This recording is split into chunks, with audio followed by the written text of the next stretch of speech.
City Hall Sessions ngikuzwela nokhakya apha ecaleni kwam ndinontombe Thongo. Ntombe kuTongo masikwamkele. Camaka tata. Kunjani namhlanje? Hayi ndiyaphila inkosi njani? Siphilile inkosi. Alright, make sithethe ngontombe Thongo. Ngubani untombe Thongo uzalwa phi? Untombe Thongo ukudibanisile kaTutsu kahle kahle. Kodwa igama lika Ntombe Thongo lisuke eguleni kwakhe. Oh, ndiligqirha. Uthina apha kum? Igama lisuka pha kodwa ke ndaqonda uba ndizotshintsha igama lam ndibe negama elitsha for dithi artist name. Ndibe ndinegama lam endilithandayo. Untombe Thongo. Ndikuvile ovile. Alright, ubugqirha obuhamba nabo wamaphi uqibelele? Wethu ndigqibelela ndandithwase ngo1983. Ndahlala egqirheni kwade kwazoba ngo93 apho ndaye ndaphuma khona. Ndabe kwenkundleni ndaligqirha. Then apha endleleni ke ngondadibana nomusic. Umusic ukona ndawunikwa lithongo kuba ndaqala ndaphupha imirhube. Ndicela igqirha lam njalo njalo. Then ndaphetha sendidlala nesiginci ke. Ukuze ufikelele kule ndawo kuyo namhlanje usebenze nobani ngaphambili? Ndisebenze neartists ezinjengo Sisithandiswa Mazwayi kaba ndisebenze naye nakule album noSisizolani Mawola we Freshly Ground noBhuti Zolani Mkhiva nabo bakhona kule album. Ngapha kokho ndisebenze noTata uDizu Plaatjes si travel around the world. Cishe noba sizihambile ikona ezininzi apha emhlabeni naye kusukela ngo2006. Make sithethe ke ngale album yakho uThokozile. Ngubani uThokozile?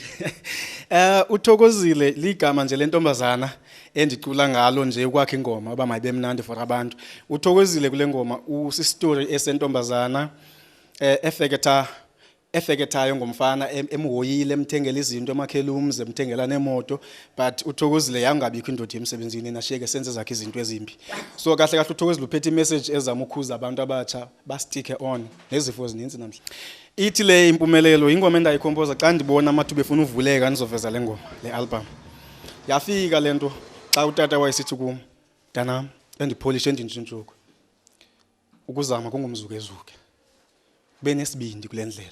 So yathi impumelelo ithi le ngoma le ufikile utata wami ndileyele ekhaya wanixelela uba ukuzama kungumzukezuke so ndizawuphumelela. Xa ethi umzamo kungumzuke ubomi bumzamo. Ubomi bungumzamo kungamehla ndenyuka. Ndikuvile. Isho. Alright. Uhle ndikubamba ngokuhle stageini apha eKapa. Iholo ligcwele lime ngembambo. Uzive njani? Excitement enkulu ubona abantu babandithanda. Ndikhulumance kakhulu kuzokwenzeka aba nabafana ababini base Eastern Cape bazojoina le band yase Delft. Ndivuye kakhulu uhlanganisa into enjena. Ubonile mos abantu baxubene pha. Lo mfana odlala ibass uliColored and ndisuke emampondweni mina. Abanye abafana bangamaXhosa so sidibanise into eninzi. So ndivuye kakhulu ba kwesi stage namhlanje. Wow. Singambona ephi untombe Thongo? Ufuna ukubaphi wena umthetho lo wakho? I think ndifikile lapho ndifuna ukuba khona kuba iyona nto ndandijonge kuyo kakhulu kuba ndibe iartist ezodlala into ezomanyelwa ngabantu. The moment kwakuphuma le album iDisc iphumelele iaward kwi-SATMA Award, I was like I'm blessed. Ndifikele kule ndawo endifuna ufika kuyo. Qha ke ngoku it's just that xa ufika endaweni ubomi buphinde bube nezinye challenges. So akukho end. So andijonganga banzo ndafika endaweni ethile ndibe ndithi ndigqibile. Ubomi bungumzamo ngolo hlobo. Intona ecinga uba yenze into babantu bakuthakazele bakuthande ngolu hlobo? Abantu abaninzi kuba ndifumana i-feedback from ebantwini. Istyle sami yasibona sinjani? Ndiyasibona uyintombi nto. Si unique. Sasisuke ekuqaleni kuyinto yodlala ngegama lam ndinguntombe Thongo ndisothusa abantu baxa ndivela funeka abantu bothuka balindele umuntu ongusisa abantu bengakandazi. So xa kuthi gqi mna ndileli hlobo abantu bayavuya baqonda hey sozindiyilibale lento ndiyibona namhlanje.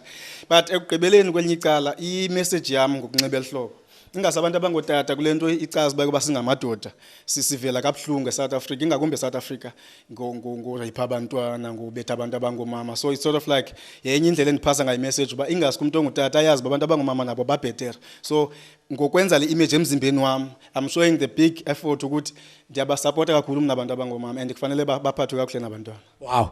Nawa Xhoba uza kuniboleka i-lipstick. Ndiza kuboleka namhlanje uhambe nayo. Kodwa ke xa ifike phakathi safika ubethu endlini.